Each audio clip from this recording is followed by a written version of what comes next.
एक पति और पत्नी की प्रेम कहानी। मेरी प्यारी सुधा, तुम बिन मैं कुछ नहीं। सुधा। मोहन ने सुधा का हाथ अपने हाथ में लेके बोला, डॉक्टर कहते हैं कि तुम मेरी बात नहीं सुन सकती, पर मुझे पता है कि तुम मेरी बात, मेरा स्पर्श सब महसूस करती हो। मोहन बोला। फिर कुछ पल एकटक सुधा को देखता रहा। जल्दी से ठीक हो जाओ सुधा, तुम्हारी ये खामोशी मुझे चुभती है। मुझे तो वो चुलबुली चाहती, दिन भर पट पट बोलने वाली सुधा चाहिए। तुम बिन मैं कुछ नहीं। इस अनाथ को तुमने अपने प्यार से एक परिवार का सुख दिया जिसके लिए मैं बचपन से तरसता रहा। फिर तुम्हारे आने से मेरी बंजर जिंदगी जैसे फिर से हरी भरी हो गई। अरे ऐसे क्या देख रही हो?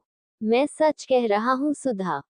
तुमने जहाँ एक और पत्नी बन मेरी जिंदगी को प्यार के रंग रंगीन किया, वही अपने दुलार व मेरी परवाह कर एक माँ की तरह अपने प्यार का आंचल मेरे सर पे रखा।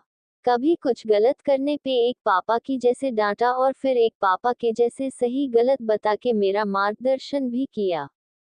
और कभी खुद बच्ची बन कभी चुस्की की, कभी इमली की, ऐसी कितनी छोटी छोटी फरमाइशें कर मुझे बड़प्पन का एहसास दिलाया तुमने। हमने साथ में जिंदगी के खुशनुमा 30 सावन साथ में बिताए। आज जब तुम मुझसे दूर हो तो पहली बार एहसास हो रहा है कि तुम मेरी जिंदगी की जरूरत नहीं बल्कि मेरी जिंदगी ही हो सुधा।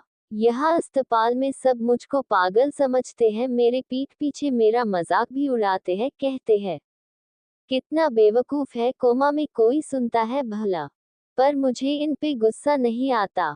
जब तुम मुझसे रूठती थी तो कहती थी ना, ये बादल तो या तो शांत रहता है या गुस्सा की बारिश करता, प्यार भरी बारिश तो करना जैसे आता ही नहीं। तुमको पता है मैं अब गुस्सा भी नहीं होता किसी पे करूं। गुस्सा तो अपनों पे किया जाता है ना। ये कह के मोहन का गला रुंध हो गया। मेरी जिंदगी की हरियाली तुम ही हो सुधा, तुम बिन मैं कुछ नहीं। प्लीज मेरे दिल की पुकार सुन लो। मुझे एक बार फिर से अनाथ मत करो। एक बार फिर मेरी बंजर जिंदगी को अपने प्यार की हरियाली से हरा कर दो। सुधा का हाथ अपने हाथ में लेके आज मोहन जैसे बादलों की बारिश की तरह आंसुओं से बरस पड़ा। बादल के आंसुओं से सुधा का हाथ भीग गया, उसके हाथ में थोड़ी हलचल हुई, जैसे मानो मोहन के आंसू बादल रूपी वर्षा से सूखी धरा का रोम रोम खिल गया हो।